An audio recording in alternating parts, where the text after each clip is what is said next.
Hi friends, RG888 cooking channel. Okay, ఇప్పుడు బజ్జీ ఆకుతో ఎలా బజ్జీలు చేయాలనేది చూద్దాం. ఇలా టేస్టీగా ఇలా చేసుకోవచ్చు ఫ్రెండ్స్, చక్కగా నీట్గా. ఇప్పుడు ఇది ఎలా చేయాలనేది ఇప్పుడు చూద్దాం. ఓకే, ముందుగా వామాకులు కోసుకొని వాటిని నీళ్ళలో ఒక 2 నిమిషాలు నానబెట్టుకొని దాంట్లో ఏమన్నా దుమ్ముండ మట్టి ఉండ కానీ చక్కగా పోద్ది.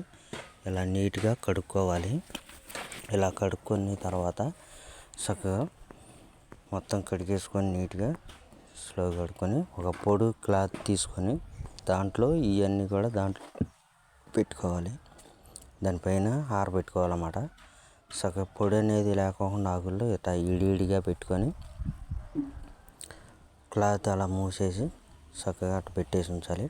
ఇప్పుడు ఆరుతూ ఉంటే మనము ఇప్పుడు పిండి ఎలా కలుపుకోవాలనేది ఇప్పుడు చూద్దాం. ఇదిగో పిండి, ఇప్పుడు శనగపిండి 10 గ్రాములు,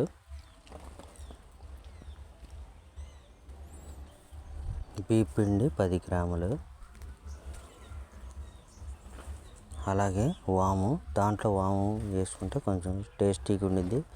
కొద్దిగా గ్యాస్ ట్రబుల్ ఉన్నా కానీ తగ్గిపోద్ది, అంత గ్యాస్ కూడా అనిపించదు. ఇలా చక్కగా క్రష్ చేయాలి, అంటే నలుపుకొని అలా దాంట్లో వేసుకొని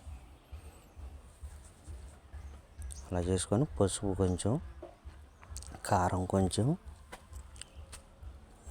వాటర్ తగినంత వేసుకొని దాన్ని చక్కగా చేతితో కలిపేసుకోవాలి.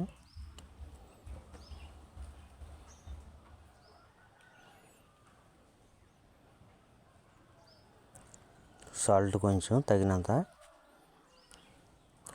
దీంట్లో అల్లం పేస్ట్ కూడా వేసుకోవచ్చు, సోడా ఉప్పు కూడా వేసుకోవచ్చు, కానీ నేను వేయట్లేదు. ఇప్పుడు ఆరబెట్టిన ఆకులు చక్కగా చూస్తే ఇప్పుడు చక్కగా నీట్గా ఉండే, తేమ అనేది లేకుండా ఆరిపోయింది. వీటిని ఇప్పుడు మనం పొయ్యి మీద పెట్టుకుంటే అన్నీ కూడా రెడీ చేసుకోవాలి. అందుకని పొయ్యి ఇప్పుడు అంటించి చక్కగా రెడీ చేసుకున్నాం.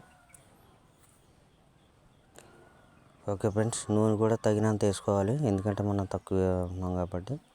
ఈ రకంగా చక్కగా నూనె కాగిన తర్వాత ఇలా వేసుకోవాలి బజ్జీలు.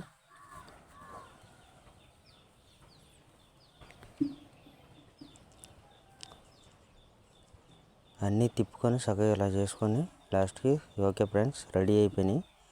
ఇవన్నీ ఈ రకంగా చేసుకొని ఫ్రెండ్స్ ఒకసారి టేస్టీగా ఉండేది. ఈ వీడియో కనుక నచ్చితే సబ్స్క్రైబ్ చేసుకొని షేర్ చేయండి.